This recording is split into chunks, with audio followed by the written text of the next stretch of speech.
Hi guys, welcome to Vikas online education. आज के इस वीडियो में हम लोग बात करने वाले हैं साइंस सुपर 30 साइंस के इंपॉर्टेंट 30 क्वेश्चन के बारे में डिस्कशन करने वाले हैं। जैसे कि आप लोगों को मालूम है कि एनटीपीसी और ग्रुप डी को देखते हुए साइंस के इंपॉर्टेंट 1000 क्वेश्चन का सीरीज लेकर के आ चुके हैं, जिसका कि 1000 क्वेश्चनों का सीरीज का ये थर्ड पार्ट है और ये 2021 में ग्रुप डी और एनटीपीसी का जो एग्जाम चल रहा है उसके बेसिस पे ये बहुत ही इंपॉर्टेंट होने वाला है। और ये एसएससी जीडी और बैंकिंग के लिए भी इंपॉर्टेंट है। जहां जहां पे साइंस का क्वेश्चन पूछा जाता है वहां पर ये सेशन बहुत ही इंपॉर्टेंट होने वाला है। तो चलिए साइंस का 1000 क्वेश्चनों का सीरीज का ये थर्ड पार्ट का देखते हैं कि फर्स्ट क्वेश्चन हम लोग के सामने में क्या आता है। जैसा कि आप लोग को मालूम है कि इससे पहले हम लोग 2 सेशन ला चुके हैं, जिसमें कि 30 और 30 यानी कि 60 क्वेश्चन को देख चुके हैं। तो आज हम लोग देखने वाले हैं 60 to 90। ठीक है, तो फर्स्ट क्वेश्चन हम लोग का है कि अब 5 और 10 रुपए के सिक्के किससे बनाए जाते हैं। जो अभी जो है, जो 5 रुपए और 10 रुपए के जो सिक्के हैं, रुपये, ठीक है, रुपए के जो सिक्के हैं वो किससे बनाए जाते हैं। तो 4 ऑप्शन आपके सामने में तांबा निकल, सेकंड ऑप्शन हो जाएगा ferric stainless steel, third option हो जाएगा चांदी और स्टील, फोर्थ ऑप्शन होगा तांबा एवं पीतल। तो आपको यहाँ पे सही उत्तर देना है और सही उत्तर हो जाएगा हम लोगों का तांबा और निकल। अर्थात ये हो जाएगा कि तांबा और निकल के द्वारा 5 रुपए और 10 रुपए के सिक्के को बनाया जाता है। चलिए नेक्स्ट क्वेश्चन की ओर चलते हैं हम लोग। नेक्स्ट क्वेश्चन हम लोग के सामने आ चुका है। बायोस का क्या कार्य है। BIOS, बायोस का क्या कार्य है। 4 ऑप्शन है। सिस्टम हार्डवेयर के पुर्जों को प्रारंभ करना, सेकंड ऑप्शन हो जाएगा सिस्टम को अपडेट करना, थर्ड ऑप्शन हो जाएगा सिस्टम के परफॉर्मेंस को सुनिश्चित करना एंड फोर्थ ऑप्शन हो जाएगा सिस्टम को क्रैश होने से बचाना। तो बायोस का क्या कार्य है और बहुत इंपॉर्टेंट क्वेश्चन है। और यहाँ पे हम लोग जो भी क्वेश्चन को कर रहे हैं सभी रेलवे के द्वारा पूछा गया क्वेश्चन है। तो चलिए इसका आंसर को देखते हैं और बायोस का सही उत्तर हो जाएगा, बायोस का कार्य क्या है, इसका सही उत्तर हो जाएगा सिस्टम हार्डवेयर के पुर्जों को प्रारंभ करना। ठीक है, चलिए नेक्स्ट क्वेश्चन की ओर चलते हैं हम लोग। नेक्स्ट क्वेश्चन हम लोग के सामने में आ चुका है। ऑन्कोलॉजी किस बीमारी के उपचार से जुड़ा हुआ है। देखिए बहुत सारा जो बीमारी होता है उन लोग को हम लोग क्या करते हैं, उपचार करते हैं। तो उपचार करने का भी अपना अपना तरीका होता है, सबको कुछ ना कुछ नाम से हम लोग जानते हैं। तो ऑन्कोलॉजी किस बीमारी से जुड़ा हुआ है। तो 4 ऑप्शन हम लोग के सामने में अस्थि, सेकंड हो जाएगा डायबिटीज यानी कि मधुमेह, थर्ड ऑप्शन हो जाएगा कैंसर, फोर्थ ऑप्शन हो जाएगा किडनी संबंधी विफलता। तो ऑन्कोलॉजी का सही उत्तर हो जाएगा हम लोग का कैंसर। ठीक है, चलिए नेक्स्ट क्वेश्चन की ओर चलते हैं हम लोग। नेक्स्ट क्वेश्चन हम लोग के सामने आ चुका है और नेक्स्ट क्वेश्चन क्या है हम लोग के सामने में। निम्न में से किसे विटामिन डी सबसे ज्यादा होता है, यानी कि निम्न में से किसमें विटामिन डी सबसे ज्यादा होता है या फिर पाया जाता है। जैतून का तेल, सेकंड ऑप्शन हो जाएगा cod liver oil, third option हो जाएगा सूरजमुखी का तेल और फोर्थ ऑप्शन हो जाएगा बिनोन का तेल यानी कि कॉटन का तेल। तो यहाँ पे चारों ऑप्शन में से आपको सही उत्तर देना है। तो कॉड लीवर तेल ये क्या हो जाएगा, कॉड लीवर ऑयल में विटामिन डी सबसे ज्यादा पाया जाता है। ठीक है, चलिए नेक्स्ट क्वेश्चन की ओर चलते हैं हम लोग। नेक्स्ट क्वेश्चन हम लोग के सामने में आ चुका है। देखिए भारत की मवेशी निगरानी एवं पूर्वानुमान प्रणाली का नाम क्या है। ठीक है, चलिए तो 4 ऑप्शन इसके सामने में है। यहाँ पे ओटल नहीं होगा, केटल लेबोरेटरी हो जाएगा, सेकंड ऑप्शन हो जाएगा animal safety laboratory, third option होगा bio safety laboratory and fourth option हो जाएगा केटल मैन्युफैक्चरिंग लेबोरेटरी। ठीक है, तो भारत की मवेशी निगरानी, ठीक है, इसका नाम क्या है। चलिए तो इसका सही उत्तर हो जाएगा हम लोग के सामने में बायो सेफ्टी लेबोरेटरी। तो बायो सेफ्टी लेबोरेटरी के द्वारा भारत की जो गाय बैल बकरी सब है सभी को क्या किया जाता है, निगरानी किया जाता है और ये पूर्वानुमान प्रणाली का नाम है। ठीक है, चलिए नेक्स्ट क्वेश्चन की ओर चलते हैं हम लोग। नेक्स्ट क्वेश्चन हम लोग के सामने में आ चुका है और क्वेश्चन है निम्न की उपस्थिति के कारण हमें वो गंध महसूस होता है जिसमें कि एलपीजी सिलेंडर लीक होने का पता चलता है। तो एक बात मैं यहाँ पे डिस्कशन कर दूं कि एलपीजी में कोई भी गैस, कोई भी स्मेल नहीं होता है। ठीक है, उसको बाहर से डाला जाता है, यानी कि एलपीजी में किसी भी तरीके से स्मेल नहीं होता है, ये गंध ले से स्मेल, ठीक है, इसमें से स्मेल नहीं आता है। तो अगर मान लीजिए कि जैसा कि आप लोगों को मालूम है कि एलपीजी में बहुत जल्दी आग पकड़ता है, तो अगर मान लीजिए कि घर में एलपीजी कहीं से लीकेज हो जाता है तो उसमें आग लगने का बहुत ज्यादा संभावना रहता है। तो उसी को जानने के लिए, ठीक है, उसी को जानने के लिए कि एलपीजी में क्या हो रहा है, लीकेज हो रहा है, इसको जानने के लिए हम लोग क्या करते हैं, एलपीजी में एक्स्ट्रा यानी बाहर से क्या करते हैं, उसमें गंध को डालते हैं ताकि हम लोग को ये मालूम चल सके कि एलपीजी क्या हो रहा है, लीकेज हो रहा है। तो कौन सा गंध ऐसा जो है उसको हम लोग डालते हैं। तो 4 ऑप्शन हो जाएगा आपके सामने, नाइट्रोजन पेरोक्साइड, सेकंड ऑप्शन हो जाएगा कार्बन मोनोऑक्साइड, थर्ड ऑप्शन हो जाएगा सल्फर कंपाउंड एंड चौथा ऑप्शन हो जाएगा कार्बन डाइऑक्साइड।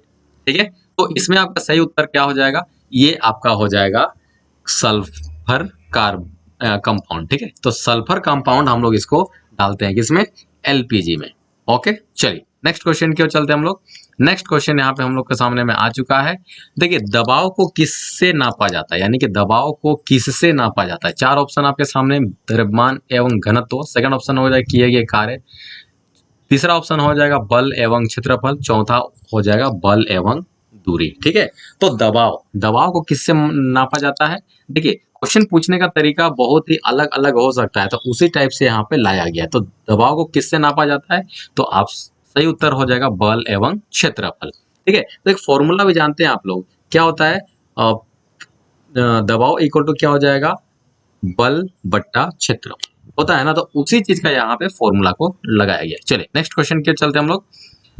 नेक्स्ट क्वेश्चन हम लोग के सामने में आ चुका है। यदि वायु गुणवत्ता सूचकांक खालिस्तान के बीच हो तो वायु प्रदूषण के स्तर को माध्य माना जाता है। देखिए अगर मान लीजिए कि वायु गुणवत्ता का जो सूचकांक है हम लोग का 0 से 50 के बीच में रहेगा, 51 से 100 के बीच में रहेगा, 101 से 150 के बीच में रहेगा, और 151 से लेकर 200 के बीच में रहेगा, तो इनमें से चार ऑप्शन हम लोग के सामने में दिया गया है और क्वेश्चन हम लोग को ये बोला गया है कि इनमें से चारों ऑप्शन में से सही उत्तर को चुनिए और ये बताइए कि इनमें से कौन सा अगर हम लोग का सूचकांक होगा जो कि हम लोग का वायु पोल्यूशन क्या होगा, माध्यम माना जाता है, ना कि बहुत ही हाई भी माना जाएगा और बहुत ही कम भी माना जाएगा। तो यहाँ पे हम लोग का सही उत्तर क्या हो जाएगा, सही उत्तर हो जाएगा 101 से लेकर 150। अगर हम लोग का 101 से लेकर 100-150 के बीच में अगर सूचकांक गुणवत्ता सूचकांक आता है तो वायु पोल्यूशन क्या माना जाता है, माध्यम माना जाता है। ठीक है, चलिए नेक्स्ट क्वेश्चन की ओर चलते हैं हम लोग। नेक्स्ट क्वेश्चन हम लोग के सामने में आ चुका है। देखिए माइक्रोफोन का उपयोग करने के लिए, ठीक है, माइक्रोफोन का उपयोग करके धन स्थानांतरण करने वाली प्रक्रिया को क्या कहा जाता है। बोलने का मतलब ये हो गया कि देखिए तो पहले के जमाने में क्या होता था कि हम लोग जो पैसा होता है उसको हम लोग ट्रांसफर करते थे, लेकिन आज के डेट में हम लोग क्या करते हैं कि मोबाइल के द्वारा ही पैसा को ट्रांसफर करते हैं। तो उस सिस्टम को क्या कहते हैं, तो फर्स्ट ऑप्शन हो जाएगा एनईपीटी निफ्टी ईसीएस, थर्ड ऑप्शन होगा आईएमपीएस और फोर्थ ऑप्शन होगा आरटीजीएस। तो मोबाइल फोन के द्वारा उपयोग कर धन स्थानांतरण करने वाली जो सिस्टम है उसको किस नाम से जाना जाता है, तो आईएमपीएस के नाम से जाना जाता है। चलिए नेक्स्ट क्वेश्चन की ओर चलते हैं हम लोग। नेक्स्ट क्वेश्चन हम लोग के सामने में आ चुका है और देखते हैं क्या उसका आंसर हो सकता है। सामान्य आंख के लिए स्पष्ट दृष्टि की न्यूनतम दूरी क्या है, यानी कि जो एक नॉर्मल आई है, नॉर्मल आंख है, वो न्यूनतम दूरी कितना दूर तक स्पष्ट देख सकता है। तो चार ऑप्शन है, 10 सेंटीमीटर, सेकंड ऑप्शन हो जाएगा 20 सेंटीमीटर, थर्ड 25 सेंटीमीटर और चौथा हो जाएगा 15 सेंटीमीटर। तो सही उत्तर हम लोग का क्या होगा, 25 सेंटीमीटर, जैसा कि आप लोग जानते हैं। ठीक है, चलिए नेक्स्ट क्वेश्चन पे चलते हैं हम लोग। नेक्स्ट क्वेश्चन हम लोग के सामने में आ चुका है।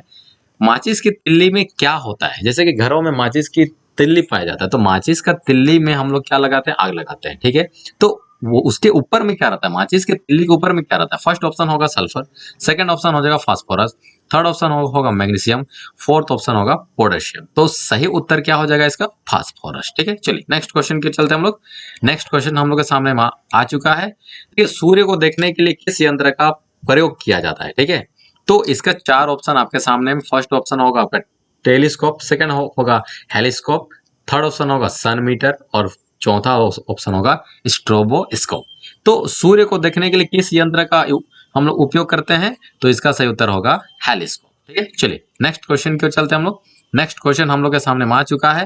देखिए प्रथम भारतीय संचार उपग्रह कौन सा था, यानी कि प्रथम भारतीय ऐसा सैटेलाइट का नाम बताइए जो कि भारत का फर्स्ट सैटेलाइट था। तो चार ऑप्शन आपके सामने, आर्यभट्ट, सेकंड ऑप्शन होगा भास्कर, एप्पल और चौथा होगा चंद्रयान प्रथम। तो यहाँ पे फर्स्ट संचार उपग्रह कौन सा था भारत का, वो था हम लोग का आर्यभट्ट, यानी कि आर्यभट्ट हम लोग का फर्स्ट सैटेलाइट था जो कि हम लोग भेजे थे। ठीक है, चलिए नेक्स्ट क्वेश्चन हम लोग सामने आ जाता है। नेक्स्ट क्वेश्चन है, शोर के किस स्तर से ऊपर का शोर कान में दर्द एवं क्षति का कारण होता है, यानी कि एक होता है साउंड पोल्यूशन, तीन पोल्यूशन होता है, water pollution, air pollution and sound pollution. तो साउंड को भी मापने का एक सूचकांक है। तो कितना लेवल से अगर ऊपर का शोर होगा जिसके कारण से हम लोग का कान में दर्द होगा, ठीक है, और क्षति पहुंचा सकता है। अगर हम चोंगा कहीं पे बज रहा है, कहीं पे लाउड स्पीकर बज रहा है, उसके सामने में आप लोग जाइएगा तो कान तो खराब होगा ही होगा, ठीक है। तो ऑप्शन है हम लोग के सामने में लगभग 130 डेसिबल। सेकंड ऑप्शन होगा हम लोग के सामने में लगभग 80 डेसिबल। देखिए आंसर पहले आ गया ना इसमें। थर्ड ऑप्शन हो जाएगा हम लोग का 150 डेसिबल और चौथा हो जाएगा लगभग 180 डेसिबल। तो आंसर आप लोग को देख के तो बहुत खुश हो गया होगा पहले ही, ठीक है। तो 130 यानी 130 डेसिबल से ज्यादा अगर होगा तो कान हम लोग का खराब हो सकता है और क्षति भी हो सकता है, ठीक है। चलिए नेक्स्ट क्वेश्चन के चलते हम लोग। नेक्स्ट क्वेश्चन हम लोग के सामने आ सका है कि पादप विज्ञान में किसका अध्ययन किया जाता है। नाम से ही जाना जा रहा है कि पादप यानी कि पौधा। चार ऑप्शन है, मानव शरीर का सेकंड ऑप्शन हो जाएगा मानव विज्ञान, थर्ड ऑप्शन होगा पौधा और चौथा होगा शुद्ध मूत्रिका, ठीक है। चलिए तो यहाँ पे हम लोग का देखिए कुछ भी हो सकता है। तो पादप विज्ञान में किसका अध्ययन किया जाता है, तो चार ऑप्शन है आपके सामने में। तो पादप से नाम से ही जाना जा रहा है, ये होगा आपका क्या, पौधा, ठीक है। चलिए नेक्स्ट क्वेश्चन के चलते हम लोग। नेक्स्ट क्वेश्चन हम लोग के सामने आ जाएगा, चेचक किस वायरस के कारण से होता है। बहुत इंपॉर्टेंट क्वेश्चन है। चार ऑप्शन आपके सामने में, वेस्ट नाइट, वेरिशेला, थर्ड ऑप्शन हो जाएगा हार्पेस सिम्प्लेक्स, चौथा हो जाएगा राइनो वायरस। तो ऑप्शन कौन सा हो जाएगा आपका आंसर सही, वो होगा आपका वेरिसेला, ठीक है। तो वेरिसेला चेचक वायरस के कारण होता है, ठीक है। चलिए नेक्स्ट क्वेश्चन के चलते हम लोग। नेक्स्ट क्वेश्चन हम लोग के सामने में आ चुका है, कीमोथेरेपी किस रोग के उपचार के लिए दी जाती है। कीमोथेरेपी बहुत इंपॉर्टेंट है ये रेलवे के लिए, ठीक है। चार ऑप्शन आपके सामने में, हार्ट का बीमारी, गुर्दे का बीमारी यानी कि आपका किडनी हो गया, थर्ड होगा आपका कैंसर, चौथा हो जाएगा हेपेटाइटिस सी। तो कीमोथेरेपी किस किस रोग के उपचार के लिए की जाती है, तो वो हो जाएगा आपका कैंसर। यानी कैंसर में कीमोथेरेपी का उपचार के लिए उसको उपयोग किया जाता है। नेक्स्ट क्वेश्चन हम लोग के सामने में है। नेक्स्ट क्वेश्चन हम लोग के सामने में आ चुका है, खगोलीय लीप वर्ष को खालिस्तान में मापा जाता है। बहुत इंपॉर्टेंट क्वेश्चन है रेलवे के लिए और ये रेलवे बहुत बार पूछ चुकी है, ठीक है। चलिए चार ऑप्शन हम लोग के सामने में, लीप वर्ष, दूसरा होगा प्रकाश वर्ष, तीसरा हो जाएगा मेगा किलोमीटर यहाँ पे होना चाहिए, चौथा ऑप्शन होगा नॉटिंगल माइल्स। तो आपका सही उत्तर हो जाएगा क्या, प्रकाश वर्ष यानी कि लाइट ईयर। तो इसको लाइट ईयर क्यों बोला जाता है, क्योंकि एक वर्ष में प्रकाश के द्वारा जितनी भी दूरी कवर की जाती है तो उसी को हम लोग क्या बोलते हैं, लाइट ईयर के नाम से जानते हैं। चलिए नेक्स्ट क्वेश्चन पे चलते हैं हम लोग। नेक्स्ट क्वेश्चन हम लोग के सामने आ चुका है। देखिए नेक्स्ट क्वेश्चन है, वायु सूचकांक में वायु प्रदूषण के संदर्भ में पीएम का तात्पर्य क्या है, ठीक है। तो हम लोग क्या करते हैं कि वायु सूचकांक में यानी कि वायु प्रदूषण, एयर पोल्यूशन के संदर्भ में पीएम का क्या तात्पर्य है। चार ऑप्शन हम लोग के सामने में है, पोल्यूटेंट मैटर, सेकंड ऑप्शन होगा पंजेंट मैटर, थर्ड ऑप्शन होगा पार्टिकुलेट मैटर, चौथा ऑप्शन होगा परवेरेंस मैटर, ठीक है। चलिए तो पीएम का यहाँ पे सही उत्तर क्या हो जाएगा, पार्टिकुलेट मैटर। बहुत इंपॉर्टेंट क्वेश्चन है। चलिए नेक्स्ट क्वेश्चन की ओर चलते हम लोग।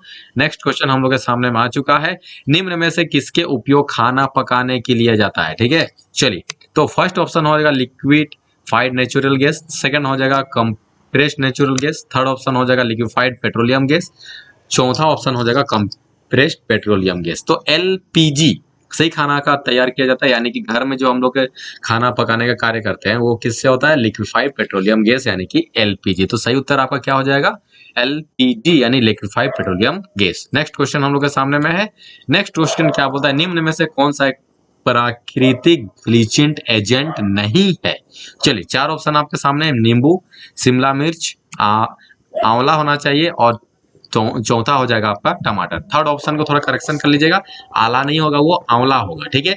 तो यहाँ पे ब्लीचिंग एजेंट नींबू भी है, आंवला भी है और टमाटर भी है। तो इसमें कौन नहीं है, शिमला मिर्च नहीं है, ठीक है। चलिए नेक्स्ट क्वेश्चन हम लोग के सामने में आ चुका है। नेक्स्ट क्वेश्चन क्या बोल रहा है, पानी से हाइड्रोजन को अलग करने की जो सिस्टम है, विधि है, उसको क्या कहा जाता है। यानी कि पानी में क्या रहता है, कार्बन रहता है और ऑक्सीजन रहता है, यानी कि H2O, सॉरी यहाँ पानी में क्या रहेगा, H2O, यानी कि H2O मतलब हाइड्रोजन और ऑक्सीजन। तो पानी से हाइड्रोजन को अलग करने का जो विधि है उसको क्या कहा जाएगा, वो होगा आपका क्या, विद्युत अपघटन। सेकंड ऑप्शन हो जाएगा ऑस्मोसिस, थर्ड होगा आपका ओजोनीकरण, चौथा हो जाएगा आपका ऑक्सीजन। तो विद्युत अपघटन आपका इसका यहाँ पे सही उत्तर होगा, जैसा कि हम लोग सभी को ही जानते हैं। ठीक है, चलिए नेक्स्ट क्वेश्चन के चलते हम लोग। नेक्स्ट क्वेश्चन हम लोग के सामने में आ चुका है। निम्नलिखित में से कौन विद्युत आवेश का सुचालक है? विद्युत आवेश का सुचालक है, बहुत इंपॉर्टेंट क्वेश्चन है। फर्स्ट क्वेश्चन है कांच, सेकंड ऑप्शन हो जाएगा कागज, थर्ड ऑप्शन होगा तांबा, चौथा ऑप्शन हो जाएगा पानी। तो यहाँ पे तो आपको ऑप्शन देख के ये मालूम चल रहा होगा कि इसका आंसर क्या होने वाला है, तांबा। तो विद्युत आवेश का सुचालक क्या हो जाएगा, तांबा। ठीक है, चलिए नेक्स्ट क्वेश्चन के चलते हम लोग। नेक्स्ट क्वेश्चन हम लोग के सामने में आ चुका है।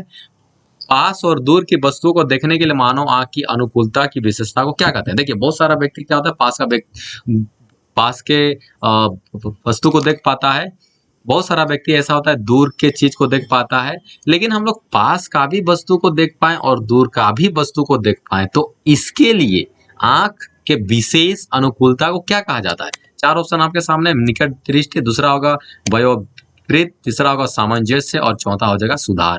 तो ऑप्शन क्या आंसर होगा इसमें, सामंजस्य। यानी सामंजस्य एक ऐसा अनुकूलता है जिसके द्वारा हम लोग मतलब आंख का लेंस का को सही से करके पास का भी वस्तु को जैसे कि सिलेरी मसल्स, ठीक है, तो आंख में क्या पाया जाता है, सिलेरी मसल।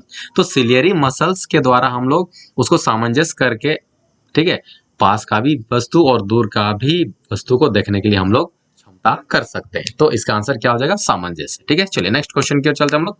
नेक्स्ट क्वेश्चन हम लोग के सामने आ चुका है। जल की बूंदों से क्या इंद्रधनुष बनाता है? ठीक है, जल की बूंद से खालिस्तान होकर इंद्रधनुष बनाता है। देखिएगा कि बरसात के दिनों में जब पानी छूटने लगता है, उस समय आकाश में क्या होता है, इंद्रधनुष बनता है। ठीक है, तो इंद्रधनुष बनने का कारण क्या होता है? तो इंद्रधनुष बनने का कारण ये होता है कि जब पानी का बूंद, ठीक है, तो जब पानी का बूंद गिरता है तो पानी का बूंद से होकर के सूरज का रोशनी क्या होता है, पार हो जाता है, यानी कि आर पार हो जाता है।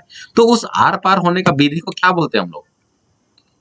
फर्स्ट ऑप्शन हो जाएगा प्रकाश का प्रतिबिंब, सेकंड प्रकाश का अपवर्तन, सेकंड हो जाएगा प्रकाश का प्रतिबिंब एवं अपवर्तन, चौथा ऑप्शन हो जाएगा प्रकाश का परास।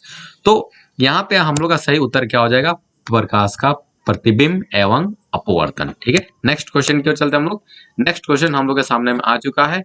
1 और 2 रुपए के सिक्के किससे बनाए जाते हैं? फर्स्ट क्वेश्चन क्या था, 5 रुपए और 10 रुपए का सिक्का।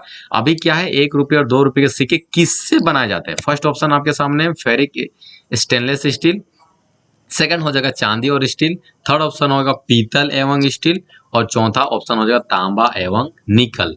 तो 1 और 2 रुपए का सिक्का किससे तैयार किया जाता है? वो हो जाएगा हम लोग का फेरिक स्टेनलेस स्टील। ठीक है, चलिए नेक्स्ट क्वेश्चन की ओर चलते हम लोग।